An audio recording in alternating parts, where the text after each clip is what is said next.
নমস্কার বন্ধুরা, সবাই কেমন আছেন? আশা করছি সবাই খুব ভালো আছেন। তো আজকে আমি বানাবো ডিম ভুজিয়া একদম অন্যরকমভাবে। নিয়েছি ডিম, নিয়েছি বেশি করে পেঁয়াজ, সামান্য আলু, কাঁচা লঙ্কা, রসুন, ধনেপাতা, নিয়েছি তেল, টমেটো, সামান্য লবণ, হলুদ আর কালো জিরে। তো কড়াই বসিয়ে দিলাম, কড়াইয়ের মধ্যে দিয়ে দিলাম সর্ষের তেল আর দিয়ে দেব কালো জিরে। তো কালো জিরেটা দেওয়ার পর দিয়ে দেব কাঁচা লঙ্কা আর এরপর দিয়ে দেব রসুনটা কুচি কুচি করে কেটে রেখেছিলাম।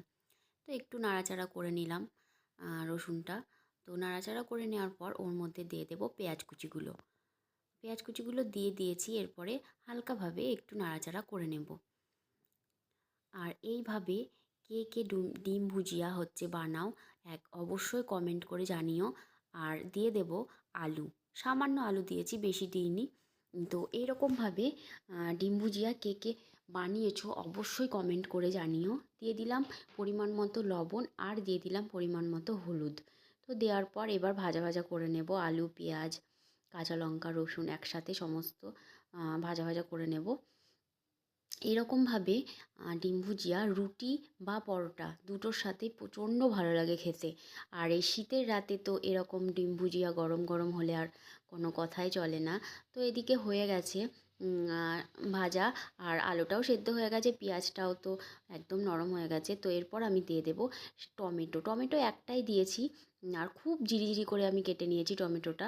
তো এরপরে আবারও নাড়াচাড়া করে নেব ভালো মতো, যাতে টমেটোটাও গলে যায়। তো আমার রান্নার ভিডিও যদি আপনাদের ভালো লেগে থাকে, প্লিজ একটা লাইক, শেয়ার অ্যান্ড কমেন্ট করার অনুরোধ রইল।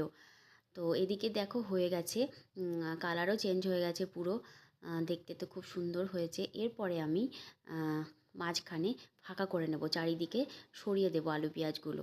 আর এরপরে আমি এর মধ্যে দিয়ে দেব তেল, আরও কিছুটা তেল দিয়ে দেবো, বেশি দেবো না, একদম সামান্যই দেব।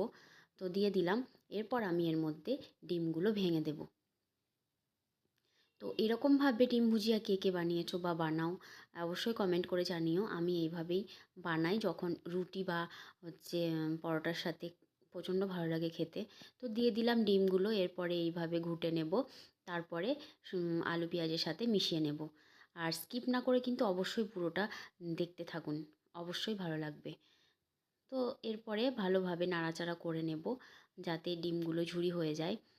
তো নাড়াচাড়া করে নিচ্ছি, একটু বেশি করে নাড়াচাড়া করতে হবে, আর একদম যাতে ঝুরঝুরে হয়ে যায়।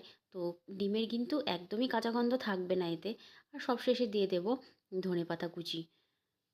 তো ধনেপাতা কুচি দেওয়ার পর আবারও নাড়াচাড়া করে নিলাম। এইভাবে ডিম ভুজিয়া প্রচণ্ড ভালোই লাগে খেতে। তো অবশ্যই আমি যেভাবে বানালাম একবার বাড়িতে ট্রাই করো। রেডি আমার আলু পেঁয়াজ দিয়ে ডিমের ভুজিয়া।